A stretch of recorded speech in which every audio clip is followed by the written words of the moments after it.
happening in a very highly educated community with a high level of internet access, a high level of political engagement. And we need to take that sort of thing with a grain of salt and a grain of some other things too, if we seek to apply it more broadly. Right here. Yeah, go ahead. I think we're basically just talking about change. This is the fastest, easiest way to get more involved in the world. And the people that want to get involved more, and there's plenty of us out there in that loneliness, just hone their skills. They persevere, and you know, the changes happen with the telephone, the TV, the web. So, you know, right now is a lot of people are paying attention, and you know, if you hone your skills and stay out there, you know, have a bigger voice. Paul. Yes. Can I say something? Yes. Yes. This is John Beischer. Turn the camera around on him. Speak into the camera, come on. But I got him up here.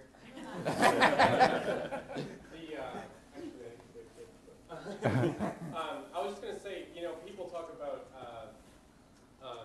you know, something I think about all the time is, is it interesting to model where the commercial media is, you know, has an agenda, or where it's just greedy and it seems like it has an agenda, or if that line is even, you know, meaningful. But I mean, you know, I think the more importantly, this gentleman here mentioned something about, you know, how much, I think you're talking about how much power the bloggers do or don't have to correct the commercial media. And okay, well that's what I think he said not much. But yeah, so you know, I mean, I think more importantly is that like a lot of stories will trickle up, you know, into there, and it sort of creates a new information economy, regardless of whether or not the commercial media's values change. You know, the audience's values are changing, and I mean, you know, however you can make money off that, we'll just adapt. They're periodically there are swarms of bloggers who change mainstream journalism profoundly on specific things. Ask Dan Rather. But in fact, by the way, that was very bloggish. The guy behind the camera came out and joined the conversation. I like that. And you know, people are going to have to be better organized if they want to make change. It's the people you oppose are way better organized than the people you agree with. That's why America is going the way it is right now. Since I was supposed to talk briefly about communities and capital and change, I thought I'd obligatorily find one really good thinker who's significant. And Ronald Burt, he's actually in business school, so that's pretty useful. He's interested in what he calls structural gaps and structural holes. And I think what we're seeing is we see the vanishing newspaper and we see media consolidation as that structural holes have opened up, and bloggers and others are competing to try to fill these holes. Now, whether these holes will in time affect change or whether they'll be absorbed into some universally controlled conception of which society is going is yet to be seen. But what we do know is from Burt's work with businesses is structural holes and how those are filled are much more significant than how hierarchies are built, or even commands coming down and up a hierarchy. So he also talks a lot about creativity and how you import things from inside and outside of groups. So people who've read Granovetter on the strength of loose ties. Burt is a much more sophisticated thinker, and they're really, Granovetter's kind of here and Burt's kind of here, and his disciples are having championship wrestling in the middle. So that, just a little scholarly stuff that might possibly be useful. Phil Meyer has something to say.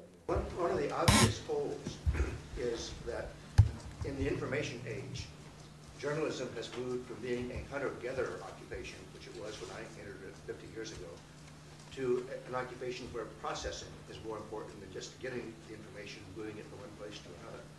And the mainstream media are slow to adapt to this. They need much better educated reporters, more specialized reporters, so that instead of saying the Democrats say this, the Republicans say that, and one of them is lying, well, they can actually get behind it and find out who's telling the truth. Now, the nice thing about blogs is the blogosphere is an organic processing system. We need lots of different kinds of processing system. We need the formal system that has copy editors and the hierarchical system of the newspaper. But the beautiful thing about blogs is it's organic because of the iterative process, and so information gets processed in new and better ways. and that contributes greatly to the process, and we need to figure out how to harness that power. When are you starting your blog, Phil? I can't wait to see it. I don't have enough bandwidth to be a blogger. Yes, you do. Phil actually blogs weekly in USA Today. Dave. I think there's a negotiation going on, and the reporters and journalists are sort of getting a little bit more accepting of bloggers, but not a lot more. And go to the News and Record, Dan, and you'll find a publication that's not worried the way you talk about, the economics unraveling for them. And the reason they're not worried is that they're embracing blogging. They may be the only journalistic organization out there doing it. That's, I think, a remarkably simple way to deal with the problem is to stop fighting it and just accept it and embrace it. The other thing I wanted to say was that the journalism part of it is just the beginning, because then you have to go look at the media companies, the ones that own the journalists, and figure out what's motivating them. So we've cracked down rather, and we're sort of looking at the editorial process and how they put reporters in the White House press room. But we haven't looked to see who owns those machines and what are their motivations. And they show up every once in a while, like with the Dean Scream speech appearing on every single cable news network, every local TV station, every radio station. Who made the decision that that should be the only way we hear about that speech? Somebody made that decision, and a major decision on behalf of the electorate of the United States. So we're not being really hard on them, Dan, not yet, okay? Because we're letting them off the hook on things like this. When it really gets rough for the reporters, we're going to be looking upstairs to see what their bosses are telling them to do. Okay? We've got a lot more to do. Henry and Phil. To extend what Dave's saying, I think 10 years from now we're going to look back and say, gosh, it's so ironic and so foolish that today the word that's being used to discredit bloggers is credibility, and that's what corporate media has, because a blogger is a human being. And corporate media is an artificial construct. It's a fiction. It doesn't exist. And that's what we say is credible versus a human being. I don't buy it. I trust humans, not artificial entities. I was just going to Scott Martin, psychology.org/rocket, I guess. But anyways, I want to respond to your I think a lot of them, one of the reasons why the old media, I guess we'd call it, has had problems lately is because the information has gone up and the amount of it. And there's less beat reporting, I think, being done in the papers these days. And I think that's where bloggers fill a hole. I mean, there's all these individuals who take on interest in one particular thing, and they're going after it in a traditional investigative reporting sort of way. And that hasn't happened in the old media, or at least not as much anymore, probably due to cost cutting. I mean, it costs a lot to actually hire somebody to tackle one issue, especially if it takes weeks and months to gather enough information to make a story. I mean, they're not interested in that anymore. That's I think that perhaps bloggers, lumping journalists into one big group is a little unfair. I think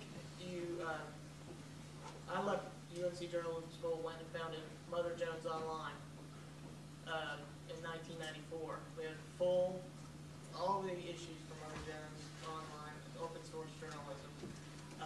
We have done, I feel like I've been a blogger. As far as the trickle up model goes, that's what we focused on. Reporters, when we got online, reporters came to read what we had online, and it did trickle up in that way. We've had to do the same kind of audience building that bloggers have had to do over the years in the alternative media. One thing we did was a database of all campaign contributions, primary source material that reporters could use on a regular basis, and it's not the mainstream media, and it's not the model that you're talking about, but we've had to do basically the same kind of audience building and trickle up the blogging. There's an interesting phenomenon going on that a lot of investigative reporting is being done by such journalism organizations as the American Civil Liberties Union, the National Security Archive, things you would not normally associate with journalism. And that's partly because they're filing the Freedom of Information requests that journalists should have done before and just didn't do. But the Center for Public Integrity, I want to recommend to all of you to take a look at what they do, because I think they're doing some of the very finest investigative reporting in the world today, and they're doing it on foundation grants largely and other things.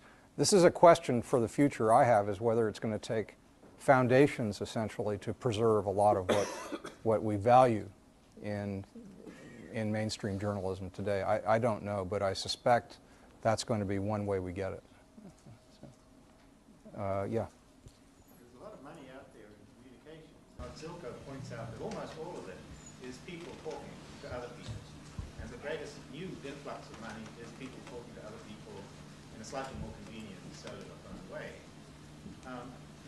Advertising is not where the money is. It's point-to-point communications. High production values is not where the money is. It's me talking on a cell phone to the other folks. Chat saved AOL. It was, yeah, it's true. Just people connecting is a business. Yeah. Yeah, I was going to mention that I hope to chat lunch about citizen journalism in a regional area. I'm from Cleveland. I'm here as a fan of Anton's for years. And, really, we've started, we have a blog hunter, a guy named George, on Brew Fresh Daily that really has helped coalesce that community. And then the other thing we did about 2 years ago is convene a blog, we didn't call it a blog talk, but we try to marry at least 3 groups, which were journalists, kind of the professional journalists, Internet People Association of Internet Professionals, we invited software people, and then the third important part were kind of the progressive community and the activists. And we highlighted not just a few bloggers that were doing journalism, but a guy that was sending out a listserv called What's Up in Northeast Ohio. It went to about 700 people, and it really kept people involved in various events that they felt were never going to be covered by the media, anti-war campaigns and those kinds of things. And that group just kept growing. So our whole thing was to not make it a technical thing. The whole power of blogging, I mean, a bunch of questions were built on the premise that this is a techie thing. And really, it isn't. The whole power of blogging is that it's not technical, but it's citizen publishing, and that if you can figure out Microsoft Word, you can figure out how to publish and connect with a few hundred other people. So I hope at lunch maybe we can talk a little bit about some of the models for one thing I hope to do in the next year is to begin making a modest living on doing that and spending more of my time on talking to Quince Mello and Chris Albert and friends to ask their community to kind of fund what they do. What a great segue, because it's 12:30. Yeah, he mentioned lunch. And the time that we mentioned that we signed on to do lunch here. Anton, you want to talk about this? And also, I want Anton up here so you can thank him. Really, all this. This is the man.